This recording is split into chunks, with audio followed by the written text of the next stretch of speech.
The news at breakfast. The headlines. Sun biscuits can keep you going all morning.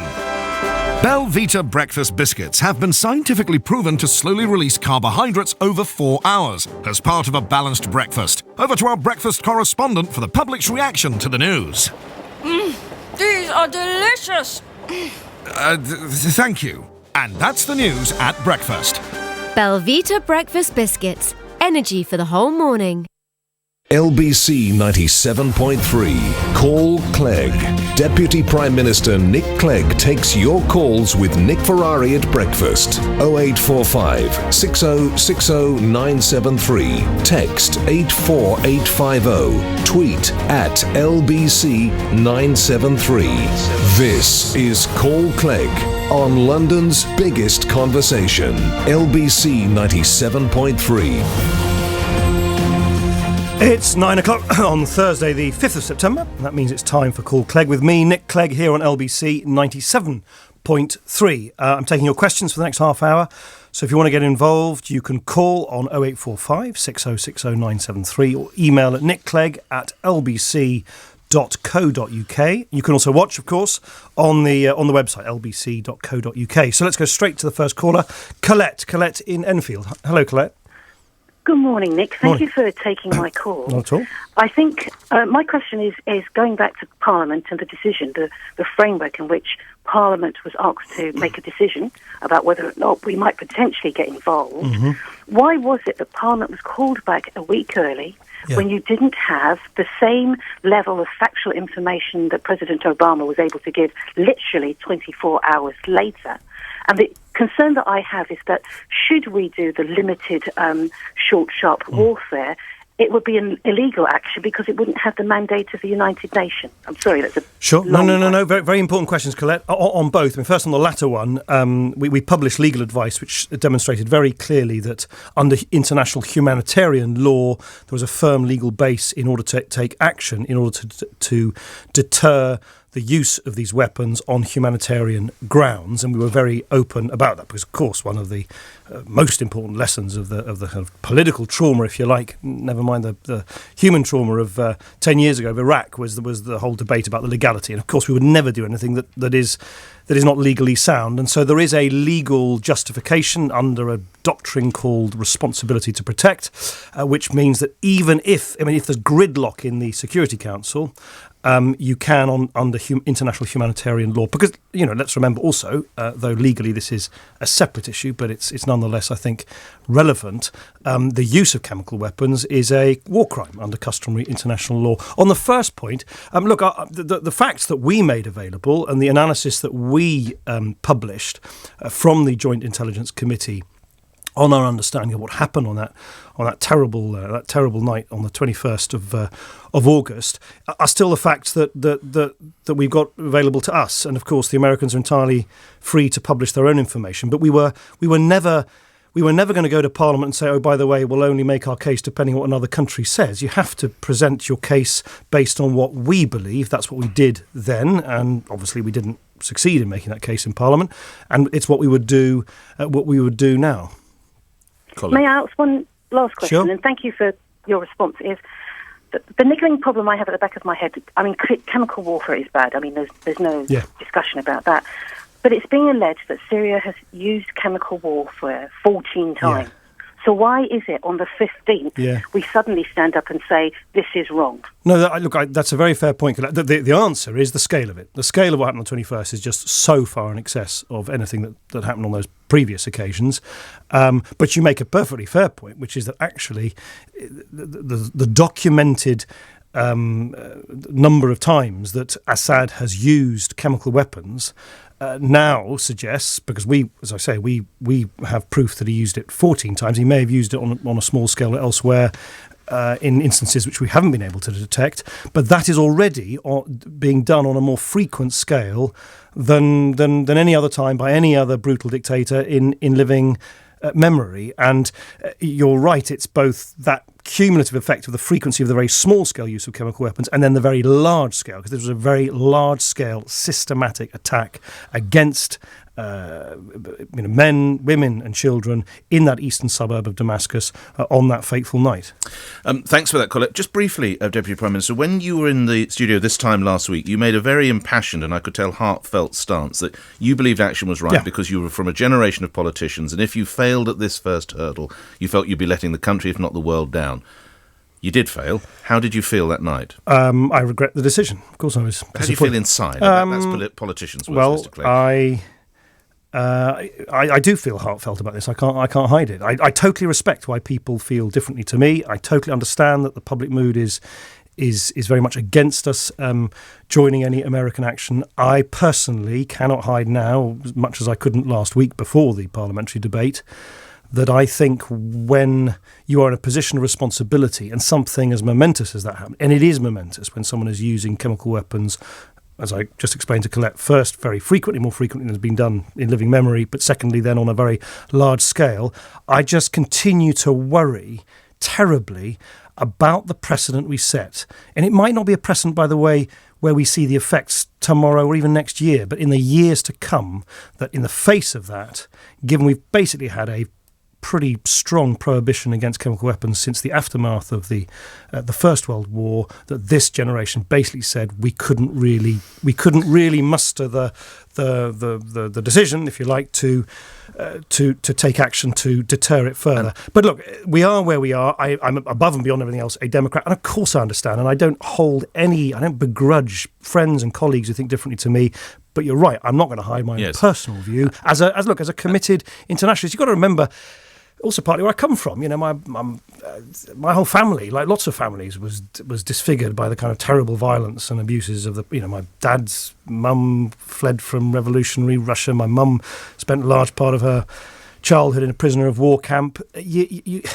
You just kind of, so it's partly about where you come from as a person as well as what your political views are. And I just think sometimes you have to do the uncomfortable thing, which is say, no, a line's been crossed. This cannot go without consequences. And lastly, putting your political hat back on as leader of the Lib Dem party, we mustn't forget that, of course, your view of the leader of the opposition. Well, look, again, I don't at all begrudge Ed Miliband the fact that he had to sort of wrestle with something which was difficult, and everybody did. And there's no monopoly of wisdom on this. There's no perfect science. There is no perfect answer. This is about a balance of risks. And I keep, and I would say to Colette and others, of course I understand the risks of doing nothing, of doing something. I equally want people to understand there are risks of doing nothing. But on Ed Miliband's part, I think what was frustrating was that we had bent over backwards to address all the concerns that he and Douglas Alexander had raised in meetings with me and David Cameron and telephone conversations between Ed Miliband and David Cameron. We changed our motion constantly. I mean, even right up to the last minute, we changed it to accept a succession of suggestions they made. And then you had this rather odd situation at the end where we'd said, look, we are genuinely trying to be consensual because it's in everybody's interest that we don't make this a party political point scoring issue. We've accepted all your suggestions.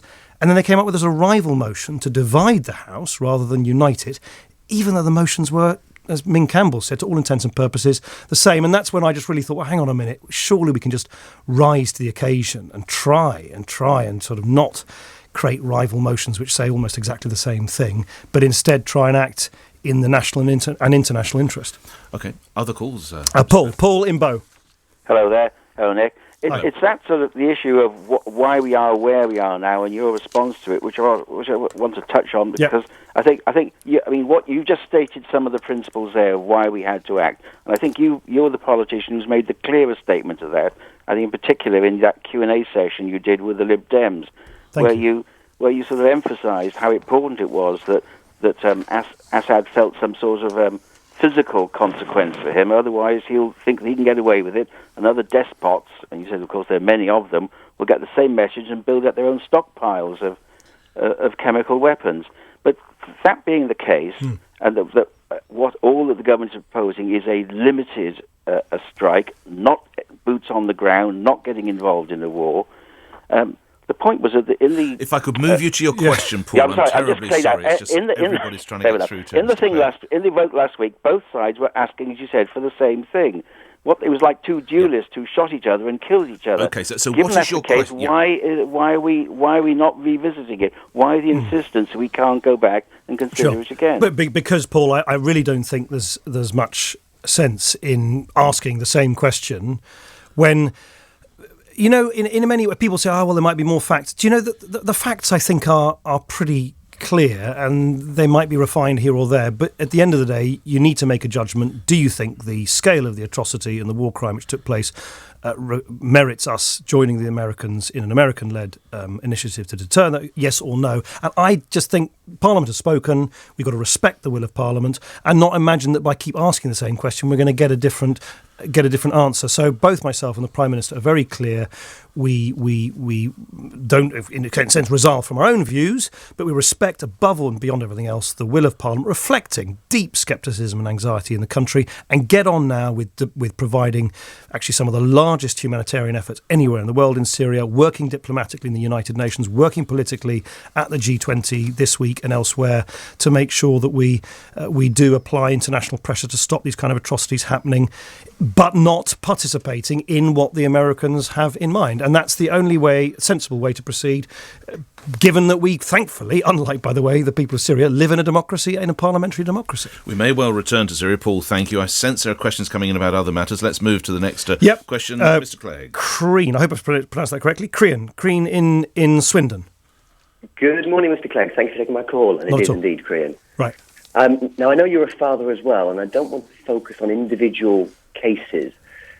Each child has its own story, and every parent has got different circumstances. But we all know that we have a very, very serious problem at the moment with the question of school places being available in local schools.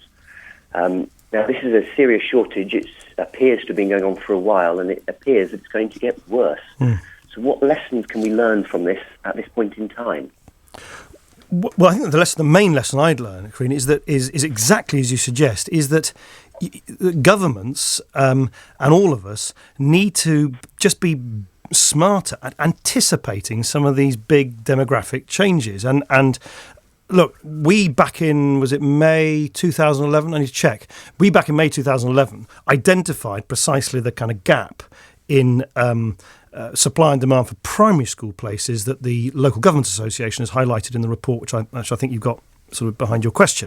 And we've set aside £5 billion, which, by the way, is almost double what the last government did on the same sort of timescale. £5 billion between now and 2015 to boost school places. We've boosted them significantly already. I think in London alone, where there's a particular pressure on primary schools, we've created about 60,000 extra primary school places since the election. About £1.6 billion has gone into extra school places in London. But of course, we need to do more, and we are. I think what I find so frustrating is that these are things you can predict 5-10 years ahead. I think we're making very considerable efforts, as I've described, to address this issue. But of course, we had to do it, if you like, from a standing start in May 2010, and that analysis was then published a year later. All of this could have been anticipated years ago, in my view. And of course, this is a previous administration. Back to you in a second, Green. How much is this perhaps in part the previous administration's immigration policy, which allowed a lot of people to come in here, in some instances unchecked, and now their children obviously have to attend school?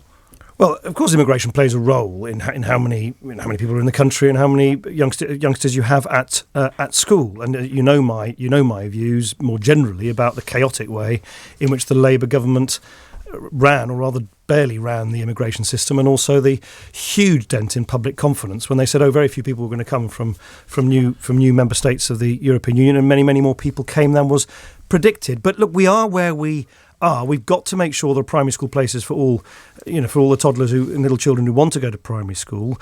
We, as I say, are putting more money, double the amount of money than the last government did on the same time scale. My frustration, Crean, if I can, and this is not in any way butt passing, is we just got to stop this tendency where the last government must have anticipated that this was coming down the track, didn't really do anything about it, and then in a sense we've had to kind of pick up the pieces in a much shorter timescale. I'm desperately sorry, Crean, I will come back to you. Do excuse me, Mr. Clegg, I have to break in here. You're listening to LBC 97.3. It's 9:13. We're getting news more than 100 vehicles have been involved in a pile-up in misty conditions on the new Sheppey Crossing Bridge. It's believed there are serious injuries. This is coming from Kent Police. More than 100 vehicles. We will have full report in our next news bulletin. That's all we've got at the moment. If we do get any more details, we will bring them to you. That's more than 100 vehicles on the new Sheppey Crossing Bridge in misty conditions, so says Kent Police. That sounds very serious. Yes, indeed. We'll bring you more details. Crean, back to you, sir. Can I just ask you, this is obviously Nick Ferrari here. Does this touch you personally? Have you got a little chap or little girl trying to get into a school? Absolutely, and that's really the issue, is that we can invest for the future, yes, but we have a problem today where there are hundreds of thousands of children who right now have no allocated school places or are being bused, cars, driven to very, very remote schools from where they're living. What are you going to do with your own? Don't say if you don't want. But what your own son or daughter? Absolutely, my own daughter, in the situation as it stands today, is we still have no allocated space. We're hoping that she'll be at school on Monday, and to make it a little bit more poignant, we're moving back from France, where there's a very different educational system, and she was in a local school where she was very happy. And there is a symbolism to the first day of term. No, listen. Now missed that. Yeah. And ultimately it's just frustrating because certainly in this region, Swindon region, they knew this was coming from a long way out. Which is very much what Mr. Clegg was saying. Very little communication with parents in this position, and yeah. Well, look, my heart goes out to you. I mean, actually, my youngest one's starting at primary school on Monday as well. I'm incredibly lucky, actually, in the local school where his two older brothers went, and so we're obviously luckier than you and others. But as I say, I think you've got the measure of it. We've got to work with the local government, local authorities. They're the ones at the sharp end. They've produced this report this week. If you like, raising the alarm. We've put, as I say, a massive amount of extra money in. We're now got to work together, central government, local government, to make sure that this that we're not taken by surprise again in the way that we in a sense have been because of previous administrations not anticipating this. All right, actually, let's move on to... just how did your young man get on? One lad started big school. Yeah, the older one started big school, yes. Big school. How did he fare? I think good. I mean, I think Miriam and I have probably been more nervous about the whole thing than he appears to be. All right, good. Yeah. Best wishes to him at his school. All right, thanks very much. William in Kensington. William. Hi, good morning. Hi. It's on paternity, and there's a couple of points that I would like to get to is what would happen when a mum and dad who've separated before the child was born? Sorry, I missed you there, William. What would happen? What would happen if a mum and dad had separated? This is, of course, after you decided that current paternity rules are Edwardian, was the word you used earlier this week. That's right. And also, I mean, I'm the chief executive of Dad's House. It's a dad's organisation helping single dads based in... Give me that organisation. Did you Dad's say? House. Dad's House. Dad's House. Right, yeah. Okay, right, yeah. Yep. Mm-hmm.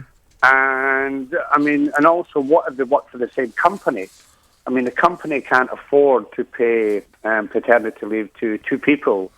No. Sorry, but William, sorry to jump in. It's not about paying two people the same entitlement. It's about two people being able to share the entitlement that is provided to mothers at the moment. So all this is saying is that if you've got the maternity leave, statutory maternity leave as established many years ago, but it's only available to mothers. And all we're saying is if the mother actually wants to go back to work earlier and her husband, partner wants to take up some of her maternity leave as parental leave to if you like, to complete that parental leave entitlement, then they should be free to decide. It's not for the state or the government to tell men and women how they divvy up one block of parental leave. So that's what we're proposing. It's just all about maximising the choice that men and women have got about how they divvy up existing statutory maternity leave. William, a quick response. Right. A quick response. Yeah, but there's a big difference between actual payments on 80% of your salary in Sweden and £136 per week in the UK. No one can afford that. No, I mean, there's a report published on Wednesday. There was 5 million people are working below the minimum wage. You know, these families can take that 4-week block off.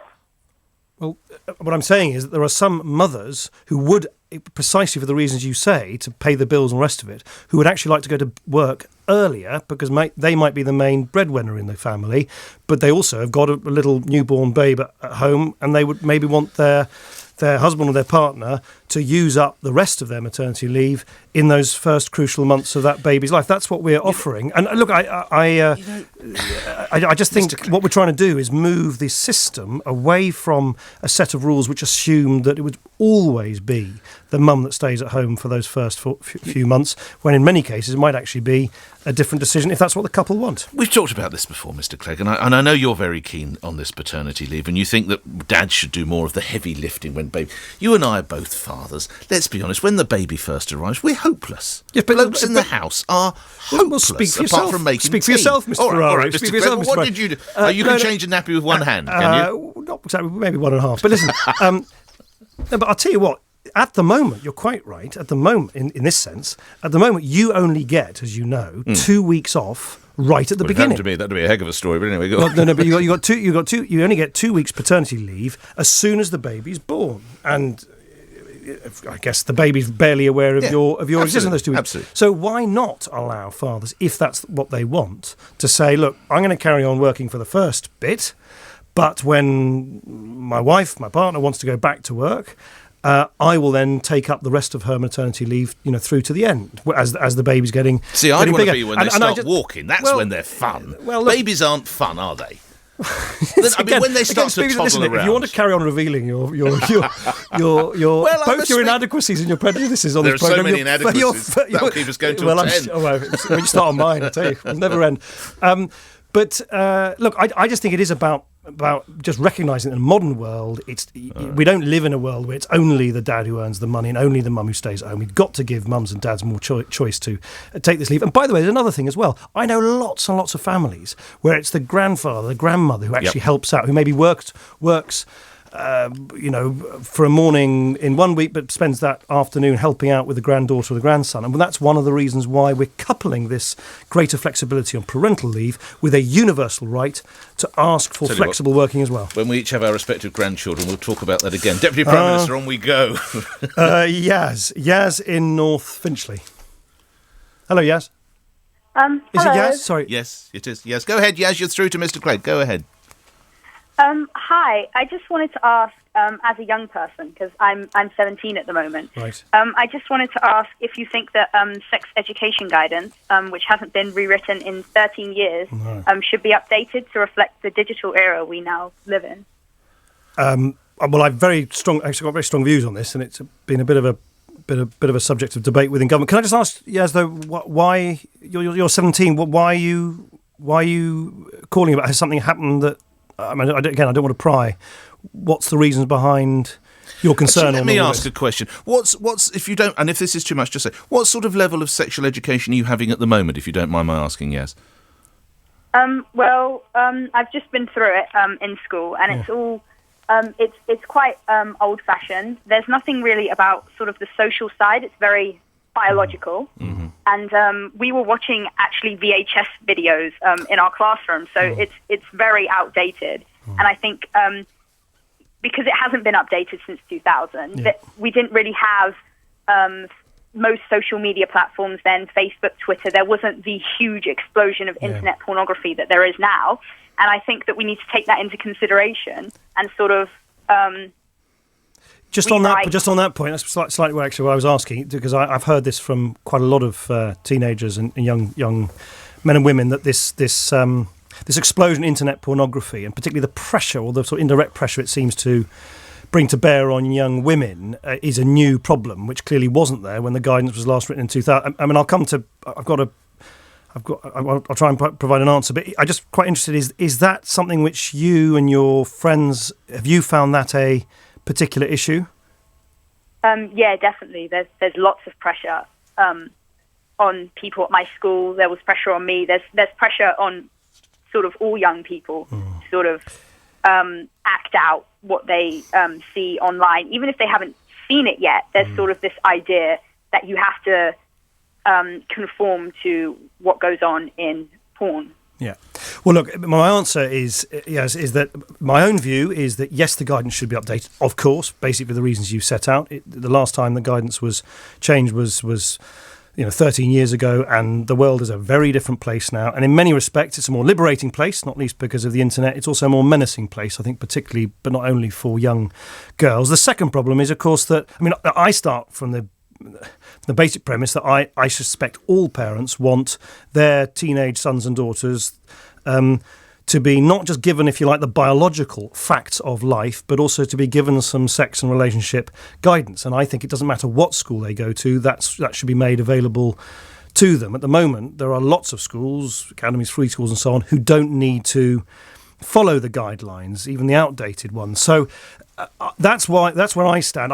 But I'll be open with you. This is not shared across government. I haven't been able to persuade Michael Gove and the Conservatives to move all the way on this. They've moved some of the way. So that, for instance, there is going to be a sort of guidance in the national curriculum on IT classes, which has some bearing on this, and the national curriculum, even though that doesn't need to be taught by all schools, does sort of at least raise the expectations that schools should teach this. And Ofsted, very usefully, will be showing kind of what's the best practice and all this. So we've made some progress over the last 2 or 3 years. Why can't you shift them further, Mr. Clegg? Well, it's just one of the things that in government you debate. And, what I find every day of my working life is there are some arguments where you dig your heels in and you absolutely persist until you win, and there are others where you basically compromise. And we've compromised a bit on this, but I'm not going to hide from Yaz, because I actually think this is something which really, really matters to teenage children. And why doesn't Mr. Cameron and Mr. Gove get it? Well, ask them. I've spoken to Michael, and he's a perfectly intelligent bloke. I think he's got a very well expressed and articulate view that schools shouldn't be burdened with too many directives, if you like, from central government. And in general terms, of course, I support, particularly after the excessive micromanagement by previous Labour governments of the way that schools worked, his wish to liberate teachers and head teachers to do what they judge is best for their children. But I just happen to think in this instance, given how menacing this is, particularly for young girls, my own view is this is an area where actually we do need to be, we need to both update the guidance, which was Yaz's point, because it hasn't been updated since 2000, and really kind of raise the expectation that all schools do this properly in the classroom. Yes, just before I let you go, and if this is indelicate, please tell me, what did you learn from your sex education classes? Just about sort of the scientific side of it. I feel like I've really been let down when it comes to actual guidance on like relationships. Yeah. Okay. That's exactly. So you've been given the facts of life, and not so. And you haven't been. Can I just one final question? Yes. Sorry, Nick and I are asking you more questions than we perhaps should. But is it? I'm assuming for what's important for you and for other 16, 17-year-olds is to be able to ask quite sort of difficult questions to people who might be able to help in a kind of secure environment. And it's as much it's as much as anything else about you talking about the pressures that you've talked about earlier, for instance, about internet pornography, as it is about someone putting up a diagram, a diagram on the whiteboard saying these are the sort of facts of life. That's the sort of territory we're talking about, isn't it? Yeah, definitely. I think a lot of young people, I know that I'd feel quite uncomfortable talking to my parents about this. Of course. I wouldn't really be able to talk to my peers about it, because obviously there's that pressure there, and you sort of don't want to come out of the conformity and speak out against internet porn with other young people. It's quite difficult. So we really need sort of people who can guide us and who we do feel comfortable going to see, sort of, even if it's just quietly without anyone else there, just to go and see them one-to-one and have a bit of a discussion about how we feel. Okay. Yes, thank you very much indeed. Fascinating conversation. I think actually for a lot of listeners opening a whole new area, and I sense this is something to which we may well return. Yes, thank you. Can we move on, Deputy Prime Minister? Gary? Yes. Gary in London Bridge. Hi, Gary. Hello there, Nick. Thank you very much for talking to me. Not at all. Wonga lent my relative money when he had no job, and without properly checking his ability to repay the loan. They also added lots of other charges. Gary, I missed it. Gary missed it. He took the Wonga. Oh, Wonga. Sorry, the Payday loan company. On you go. Yep. Yeah, sorry. Do you think that it's morally right for the government to stand by while companies such as Wonga operate seemingly outside of normal banking practices with the sole intention of increasing people's indebtedness? People who are often desperate, vulnerable, and are struggling financially. No, it wouldn't be right at all if we just stood by, and that's why we're not standing by. We're actually Wonga and other payday lenders will be subject to new regulation and under the authority of a new regulator. We've made it very clear. They themselves, the industry, has set up a kind of code where they're not respecting it. I think that's seriously wrong, particularly where they are basically providing loans to people where they know there is just no remote prospect that they're going to be able to pay it back. That is not right. That is against their own code. It flouts common sense and indeed decency. And I remain of the view that if the industry doesn't show under these new arrangements that it's turning a page, we will all, we stand ready to take further action. What action might that be, Deputy Prime Minister? In the most kind of direct way, you could of course legislate to change things. As I say, we have been taking steps. There are new rules and indeed new enforcement bodies now in place, and there is this code which they all have to and they will pledge to abide by. But where they're not, and where there's evidence, and we obviously have to make sure that we get that evidence that they're not doing so, I couldn't agree with you more, Gary. Of course we shouldn't stand by. This is a very serious issue. This is, of course, as Wonga reveal, they make over £1 million a week in profit. With Gary, thank you. Final question for this week. Stephen Brent. Hi, Steve. Hello, Mr. Clegg. Good morning, Nick. Hello, Very quick, I'll get to the question.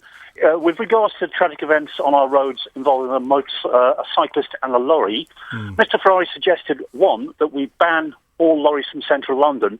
Would it be logistically possible? How many more vehicles will I put on the road to carry them goods?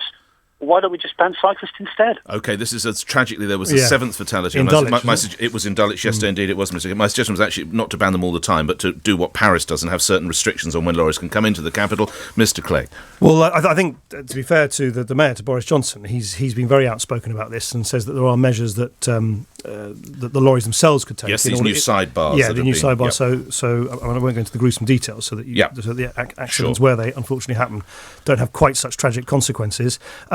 I think we don't want to say that either cyclists or lorries should be banned. We've got to bit by bit, as a crowded, complex city, make sure that they can exist side by side. And London now is totally different to the London of 20 years ago in terms of cycle lanes and so on and so forth. And I just think we need to do more of that. Other cities make sure that cyclists feel safe and secure. Okay. I think this measure that Boris is talking about is another step, but we've got to keep making sure that we keep up with the best practice in other parts of the country. But I don't, Steve, in answer to your question, I don't actually think the solution is just simply sweep either cyclists or lorries off the road. Two final questions, one serious, one a little bit lighter. Mine is the serious one. What do you hope to come out from St. Petersburg as regards Syria?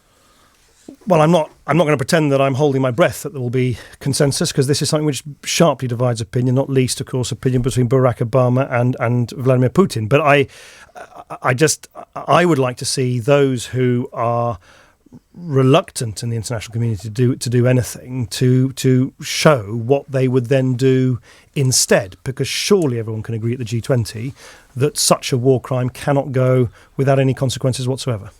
And lastly, on a lighter note with which to finish, Ted in Bexley emails, "You've told Nick that you and your sons are big Gunners fans. What do they make of Mesut Ozil joining Arsenal this Superb. See, I'm a big believer in Arsene Wenger. Everyone was losing faith, and he pulled out this dramatic flourish in the sort of 59th second of the 11th hour of the transfer window. I'm immensely excited, I think, like all, and my children are even more excited to sort of peel them off the wall. They were so excited when they heard this this kind of really great player is joining Arsenal. That's the vote of confidence from Nick Clegg. Let's see how Arsenal fare this weekend. Yes, Mr. probably Clegg, kiss of death, isn't it?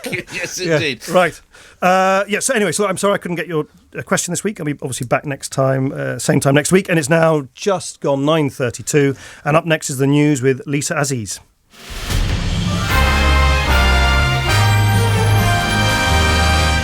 Thank you very much. More than 100 vehicles have been involved